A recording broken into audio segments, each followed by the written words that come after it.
Welcome into Straight Up Sports. I am your host, Devin Albertson. On this show, I start off the week talking college football on Mondays, followed up with the NFL on Tuesdays. On Wednesdays, I dive into the world of Division II football. And finally, on Thursdays, I will tackle Missouri 8-man football. On Fridays, I will review what I talked about Monday through Thursday. Also want to make sure to ask you to follow Straight Up Sports on Twitter at show_straight and to follow my personal account at Devin Albertson. Straight Up Sports starts now. And welcome into the Division II show here. I am Devin Albertson with Straight Up Sports here. Sorry we're about a day late with this show. Been kind of crazy with everything going on here. A little bit of technical difficulties, getting everything ready to go. Now I wanted to make sure I was prepared for this show because it's going to be a good one here as we're going to talk about Division II football. I'm sure everybody knows at this point the D2 championship game has been moved. It will not be played at Children's Mercy Park down in KC because Sporting KC has backed out of the deal, said they need to resurface the field and want to do it before the next season starts. So they will not have the game in Children's Mercy Park. I am very disappointed in this, and I'm sure the MIAA and the KC Sports Commission cannot be happy about this because they just pissed off the NCAA with this. I'm sure they did. They have a 4-year agreement. This was the first year of the renewal, and Sporting KC pulls this crap. I mean, this is ridiculous. They cannot be happy about this.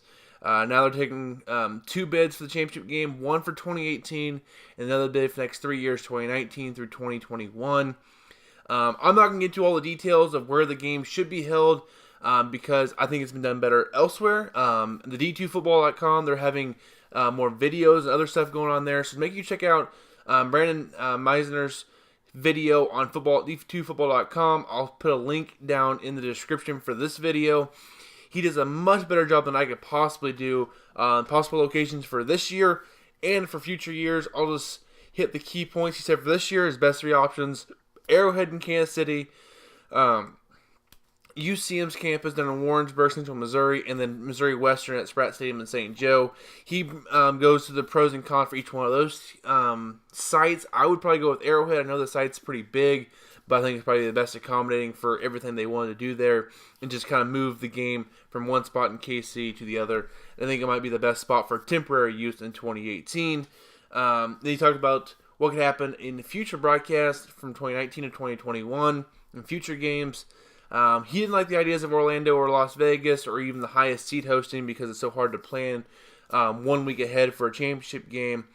His top 3 was Pensacola, Florida, Edmond, Oklahoma, and Frisco, Texas. There's 2 places in Texas that he was interested in. My favorite place that he mentioned was the Ford Center in the Dallas, Frisco, Fort Worth area. It's an indoor stadium and the home of the Dallas Cowboys practice facility.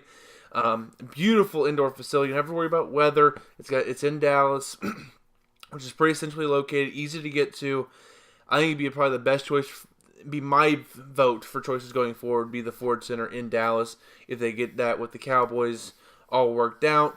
But we're gonna get to more of the football stuff on the field. Last week I went 4-2 my picks. We're gonna look at the polls here real quick. First up, the Division II Football.com polls. You got Mankato there at 1 still, Commerce, West Florida IUP, and Northwest Missouri State around the top 5. Nothing changed there. Only big change here was Central Washington moving from 6 to 13. I don't like that because they lost to Central Missouri, who's a very good Eastern Washington, an FCS school, who's very good, ranked nationally there. I do not like that they were moved down the rankings so far because of that, but I kind of see at the same point you drop them because they did lose a game and all those other teams won. Running on the top 10, you have Ferris, Midwestern State, Fort Hays, Harding, and West Alabama. A very solid top 10 in the polls there for D2Football.com. I don't expect Central Missouri to stay in the polls very long with their quarterback, star QB Brooke Bowles, being hurt with a shoulder injury. Or an elbow. His throwing arm is hurt. He's not the too deep for this week.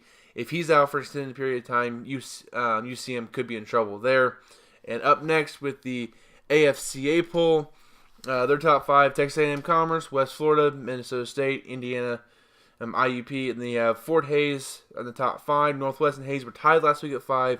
Tiebreaker was this week. Hays got it. Northwest at 6, followed by Harding, Grand Valley, Ferris State, and Midwestern State. That's your top 10. The only thing I have here, again, Central Washington dropping from 9 to 16, but also Pitt State's not ranked. They did receive votes. Probably the 4th, they're probably around 29th after receiving votes list. They should probably be in. That'd be my only thing with this poll. Next up, we have our games. First one I'm going to talk about here is Northwest Missouri State and Washburn. Both teams come in 1-0. Northwest, as I said before, ranked 5th and 6th in the two polls, respectively. These two teams both got big wins last week. Northwest Missouri State beat Missouri Western, a big rival, 28-6. I was so close on predicting that one right. I predicted, I believe, 31-6. I was really close to hitting that one on the head. But Northwest came out last week. I was anxious to see how the new quarterback Braden Wright looked in his debut. He looks really good. He does stuff that you don't see a whole lot of D2 quarterbacks doing with his movement. He's got nice wheels on him. He can run. He's got a good deep ball. Made a couple of razzle-dazzle plays in there last week. He was fun to watch. Washburn, they've always given Northwest a little bit of trouble. They may not have beaten Northwest, but they've been able to be really close again and again. Last year, Northwest had stopped on the last drive to preserve a 6-point win on the road in Topeka. They're going back to Topeka again this year. Northwest, their offense looks to be better than it was last year, but the defense regressed a bit last year, which was expected. They were so good on defense last year. You couldn't expect them to do that again this season. Washburn, they won at Lindenwood last week, 27-14. The quarterback Blake Peterson did throw 2 interceptions last week. He also ran for 56 yards on 11 carries and had 2 rushing touchdowns. Series record, Northwest leads 31-6. They're 13-14 in Topeka. They've won 13 straight overall in the series. I think Northwest wins this one 30-10, but it's close for a long time before Northwest pulls away late. Massey has this one a 21-14 win for the Bearcats. They're about a 7.5 point favorite there. Then after that, you'll have West Florida versus Midwestern State. West Florida 3rd or 2nd in the nation, depending on the poll you look at. Midwestern State 7 or 10, kind of depending on their poll. So top 10 matchup here between these two schools. West Florida, they won a tough home opener last week over Carson Newman, who runs that triple option offense that gives everybody kind of fits there. Carson Newman did run for 333 yards on 55 carries, so about 6 yards a clip there. But West Florida waits for another tough non-conference matchup here. Last week, their quarterback Sam Vaughn threw for 17 of 29 for 218 yards and a touchdown. West Florida did make that magical run to the national championship game last year, losing to Lone Star Conference school Texas A&M Commerce, who beat Midwestern State last year. The Mustangs, they steamrolled Humboldt State in their opener, 55-12. Quarterback Leighton Rabb shredded the Lumberjacks defense, going 15 of 17 for 273 yards and 5 touchdowns. The backup quarterback came in and threw for over 100 yards and a couple touchdowns themselves. The Mustangs put up nearly 600 yards of offense against Humboldt State. Their offense right now might be one of the best ones in the nation. Their defense played pretty well. This is the first ever meeting. I think they were supposed to play last year, but a hurricane canceled the game. They're supposed to be in Pensacola, Florida. But Midwestern State, I think they get the win here in the first ever meeting, 31-24. And this should be a really fun game, though, over in Texas. I can't wait to see the outcome of this one and how it lands for each one of these teams. Should be a fun one. I can't wait to see how it ends over there in Texas. After that, we have our next matchup. 2 ranked teams here, top 20 matchup. Findlay ranked 19th in both polls. They were tied in the AFCA poll with another team. Ferris State ranked 6th and 9th, respectively. Both 1-0, both got wins in week 1. Findlay, they beat Kentucky Wesleyan on the road 69-19 last week. They had 2 backs go for over 100 yards on Michael Campbell and Richard Wilson. They'll be a tough team to defend this year. They had a bunch of yards. You can see there on the stats. Over 69 points, which is tied first, and 661 yards of offense. That was number 1 in Division II in week 1. They're going to put some points up. They're pretty balanced attack, though they do lead a little bit rushing there with that 384 yards on the ground. They're going to be a tough offense to stop, but Ferris State has been very physical in the lines the last few years that I've seen them, and they thrashed East Stroudsburg in a 49-17 opener, led by quarterback J. Rue Campbell, threw for 204 yards and 2 touchdowns, also ran for 100 yards and another touchdown on the ground. Running back Travis Russell ran for 79 yards and a touchdown, while Marvin Campbell chipped in 61 yards and a touchdown. Campbell's favorite go-to guy was Dean Earls, who caught 5 balls for 114 yards in both of his touchdowns. Last year, Ferris State won 48-27 on the road. This year, they take care of business at home. It can be a little bit closer, 45-35. Ferris State with a W in this one. Should be a fun matchup between former GLIAC rivals. Findlay now in the GMAC. Ferris State still in the GLIAC. Should be a very fun matchup between these two schools. And up next, Ashland ranked 18th in both polls, and Ohio Dominican ranked 24th and 17th in each poll. I had both these teams in my picks for last week. Ashland, I had them losing to IUP. They did lose that game, 21-17, a tough-fought game. Now they 0-2 versus IUP in their history. Ohio Dominican, I had them losing to Cal last week. They came back and won that game. Surprised me a bit, but the Panthers are a really good football team.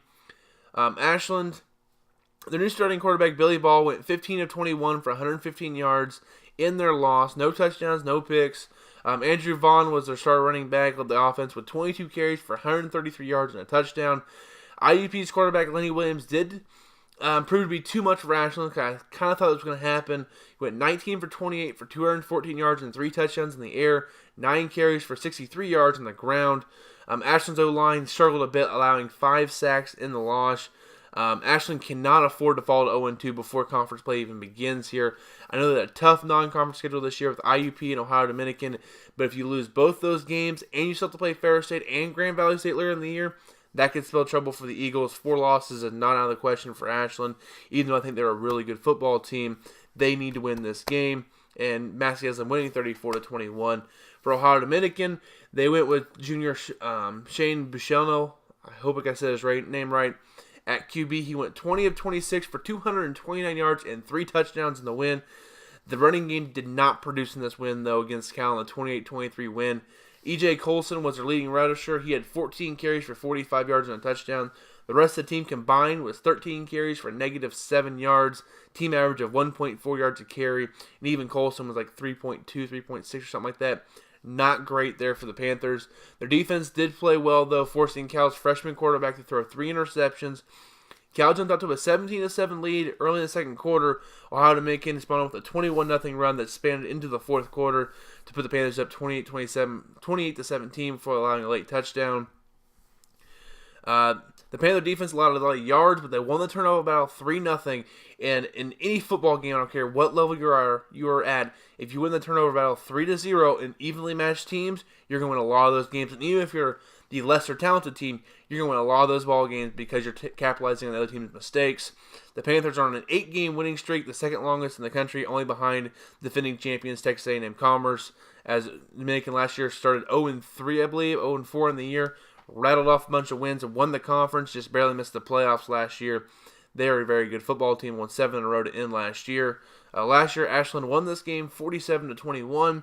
Series record, Ashland leads 5-3 and 3-1 on the road in Columbus. Ohio Dominican was a former GLIAC school as well, starting back in 2010.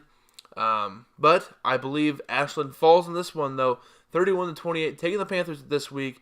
Had them losing last week. I'm not going to make the mistake again. Give me Ohio Dominican to win this game, 31-28, and Ashland's playoff hopes are on ice after this week. Then, after that, we have our last game of the week. We go to the PSAC for California PA at Kutztown. Cal PA picked to finish second in the conference in the PSAC West behind IUP this year. They need to improve defensively going into this year, and it looks like they did a little bit in that first game versus Ohio Dominican. Even though they lost 28-23, the pass defense did allow 294 yards and 3 touchdowns, but as I said earlier, the run defense was stout, 27 carries for 38 yards for the Panthers. Vulcan started their freshman quarterback, Noah Mitchell. He had his ups and his downs, as I said there. Threw for 329 yards on 51 of 32 of 51 passing and 3 touchdowns, but he also had 3 interceptions. That's one of the reasons why they lost. I think Cal's going to be a really good football team this year, especially if Mitchell gets his feet underneath him a little bit. They're going to be a tough out every week. For Kutztown, they were... we'll see what they're going to bring this week. They got the win in week 1.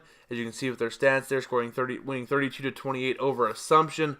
Big win for Kutztown. They started getting a few more votes in the national polls. Both these teams just missing out a little bit. I do like Cal PA in this one last year. So I think Cal wins this one 41-38. Should be a fun matchup, though. I think Cal PA needs to get back in the winning ways. I think they do that here with a bounce-back win on the road. Should be a tough game, though, for them, as Kutztown is no slouch in their conference opener. So that's what I got for you this week. As I said earlier, make sure you check out that video for D2Football.com. Very good stuff for the championship game where it's going to be hosted. I'm very disappointed in supporting KC for everything that they've done. Thank you for coming back and watching the show, even though we're about a week late on the content, with about a day late on the content, with technical difficulties. But thank you for watching. Enjoy the football games this Thursday and Friday. Should be a fun time for Division II football. We'll know more and more as the year goes on who's contenders and who's pretenders. I can't wait to see what the season holds for us. Should be fun. As soon as we know where the D2 championship game will be held, that'll be a lot of fun to see kind of what's happening there and everything. So thank you for watching. I will see you tomorrow or later today with the Mo 8-Man Football Show here on Straight Up Sports. Make sure you follow us on Twitter at @show_straight and my account at Devin Albertson. We'll see you tomorrow in the 8-Man Show on Straight Up Sports.